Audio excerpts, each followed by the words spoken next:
from the age of around 18 and 19 to as recently as 2 years back, I found myself in what they call the red pill space or the manosphere as a whole, right? Now, for anybody who does not know what the red pill space is or the red pill movement or red pill, I'm going to break it down as honestly as I can from my perspective at this very moment in time, right? And if this triggers you right now, if this is triggering for you, then so be it. I am willing to risk the triggering.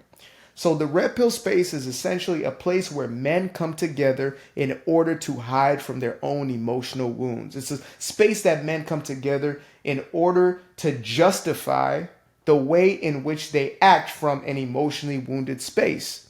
That's what the red pill space is, and that's what it was for me.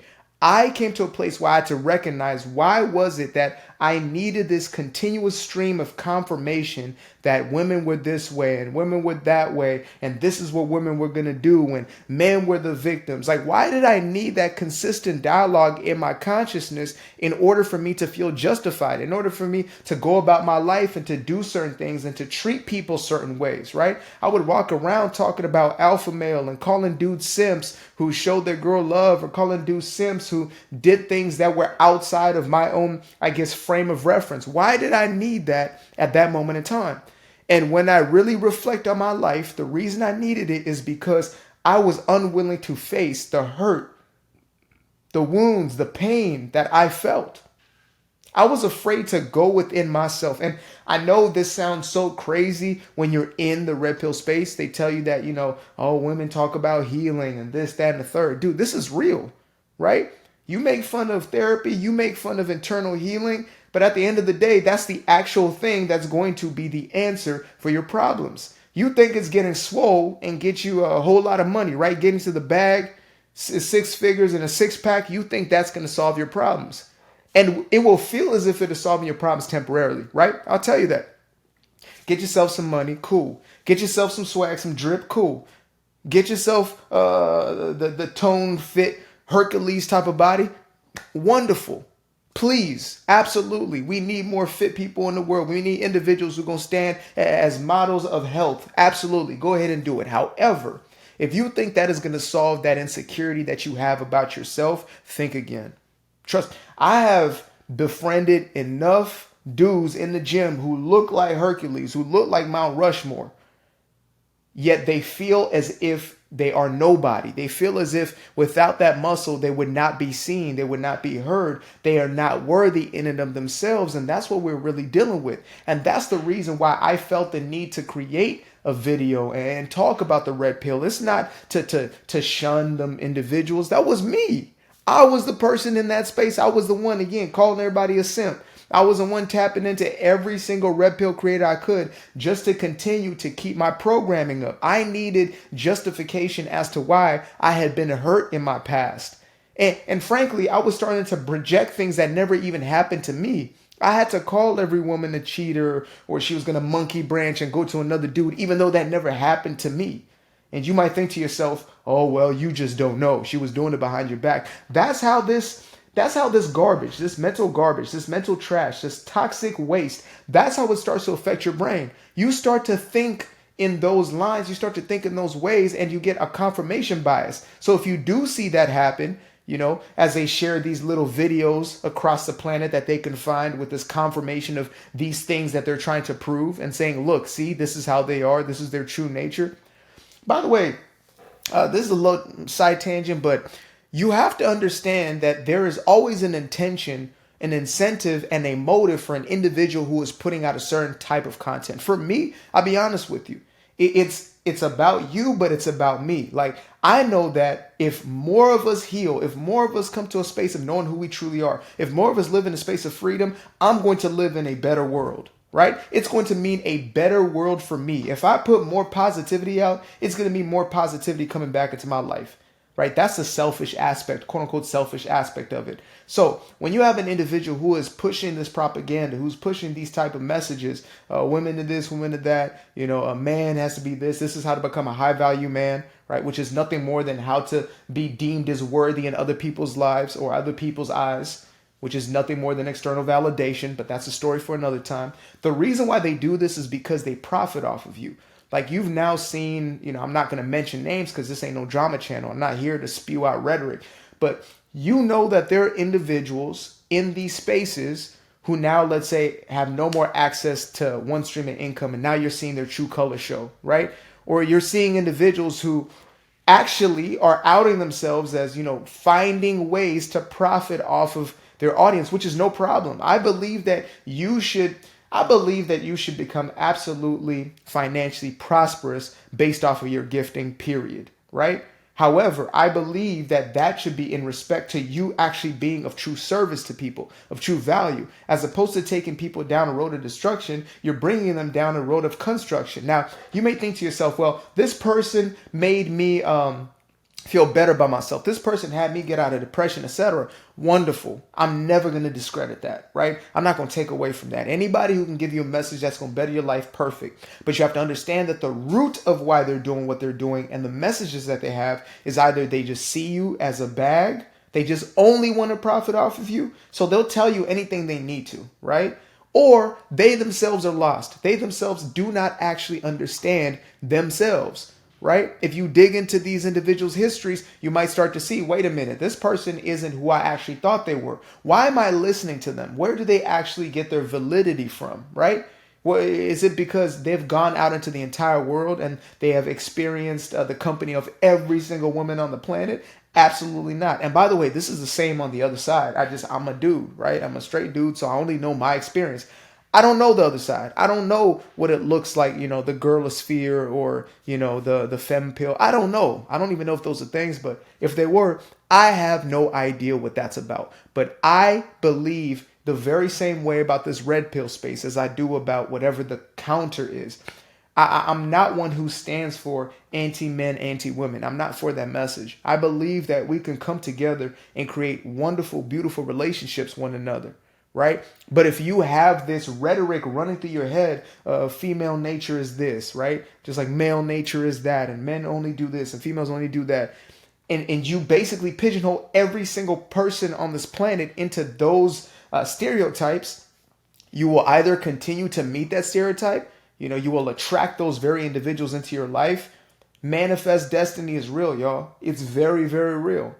You might think it's a bunch of hocus pocus, but you literally attract into your life what you give your focus to. Or at least you're going to let in what's going to confirm your own existing biases. I'm telling y'all, these people do not have your best intentions at heart. Like, I have no other motive. I have no other motive in the world. Let me move this book here. Shameless plug. Subliminal subconscious programming. I have no motive in the world to tell you this. I could easily tell you the very opposite, and I know you're just going to cheer along with me, right? You're just going to agree with every single message that I give you if I reaffirm what you already believe. But that is not my intention. That's not my purpose. My purpose is for your freedom. And you're only going to be free once you can see the truth for yourself. You're only going to truly be free when you take the real red pill. The real red pill is not look at women's nature. That's not what the red pill is about. If you look at the context of the Matrix, it is about taking the veil off your eyes, which means being programmed, right? Being used by a program. Ironically enough, in the red pill space, you are literally being used by the red pill. Like, that is your program now. That's your conditioning. You're believing from that frame of reference. It's just like myself. I found myself, very heavily into pro-blackness and, the deep Democratic Party, far left. And then I found myself far right. And I say, wait a minute, why would I give myself to either? I am a complex human being. I am my own individual entity. I am a free thinker. I have the ability to essentially make my own decisions, not based off of rhetoric, not based off of, who I want to side with, being intellectually lazy. I have the ability to make my own decisions for myself. And so this is where we catch ourselves, right? We catch ourselves falling into these identities, falling into these ways of thought that do nothing but confirm and justify our experiences thus far, or the hurt that we hold on to and we carry within our lives. That's a huge one. Like, I was so emotionally distant, so emotionally cold, and that was the way in which I was kind of brought up. That was my subconscious programming. There wasn't much emotionality around me as a child. So I was not expressive emotionally. I did not value emotions. I did not see a worthiness in actually seeing what's going on internally, my internal state. And therefore I suppressed. That didn't mean I was not emotional. It just meant I was emotionally suppressed. And what happens with suppression is, well, guess what? You start to act it out in certain ways of projection. And one of the most powerful forms of projection is obviously to project it onto other people, right? If I feel like I'm not good or not good enough, I'm going to see you as not good enough. If I believe that I'm not trustworthy, I'm going to see you as untrustworthy. It's like the same thing where people talk about, oh, everybody cheats. Like some people have that mentality. And I say, no, that is your projection, right? They say, all men cheat. No, that's your projection. That's your belief. And it's probably because you're an individual who will be willing to do that or have done that or are open to doing that. But not all of us do. But you have that belief because you have that belief about everybody else because you believe that in and of yourself for yourself. You project onto the world what you are and what you believe yourself to be, even if it is a subconscious belief about yourself. You could see yourself as this alpha male, righteous, whatever on the surface. But if you're seeing other people and everybody else in a certain group of individuals as shisty, as conniving, as this, that, and the third, it's probably elements that's within you, which is in essence true because when you're being taught game, you're literally being taught how to play games. You're taught how to psychologically manipulate. And I've heard dudes, tell me, well, that's the only way that these women will respond. Think about that logic. So you learn how to manipulate psychologically, and then your response is, well, that's how they do it. But then you also say you're a leader. And so if you're truly a leader, what kind of leader creates a precedence of manipulation and then blames the other person for being manipulative? Think about that. Again, we ain't really thinking for ourselves nowadays, right? We have the phone to think for us. We can just listen all day and then we just spew out sayings. Like when I was in the Redpill Space, I would just say things that I heard all the time, right? Monkey branching and hypergamy and all these damn words that I just heard. And I never actually researched for myself, where did these things come from? What is the true concept? What's the true idea? This, that, and the third, right?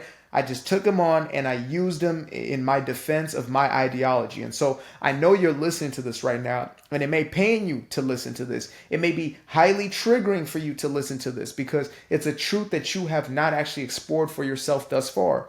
So it may break your heart because it was the ideology and the identity that you needed in order to feel like you were somebody for the first time. But I tell you this, there is a greater ideology, there is a greater belief, there is a greater sense of belonging and acceptance, and it is only found within yourself. You have to go within. I promise you that there is no other way, and that is the beauty of life. You don't have to go outside for it. You don't have to search and seek it in other people. You don't have to create this facade of an individual to be accepted by the very people that you hate or that you project your hatred upon. Instead, you can live a life of freedom by being honest with yourself about where you are and doing the inner work. I know it sounds woo-woo, it sounds this, it sounds okay, cool. It can sound whatever it wants to sound, but that's the truth. That's the sound truth, period.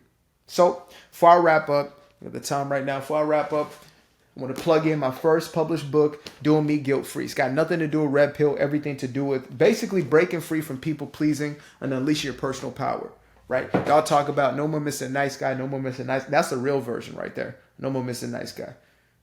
It's not just about, showing up to females. Nah. Self-focused. Again, like we don't even realize. It's like all of this stuff is just about them. What about you? Like you're so obsessed with women that you can't help but resent and obsess, etc., as opposed to doing that internal work. Like truly doing the internal work, not getting more muscle so you can be more appealing, just doing the work so you can live a more fulfilled life. How about that? Sounds crazy, but I guarantee it would do some things for you. Appreciate y'all for tuning in. Peace.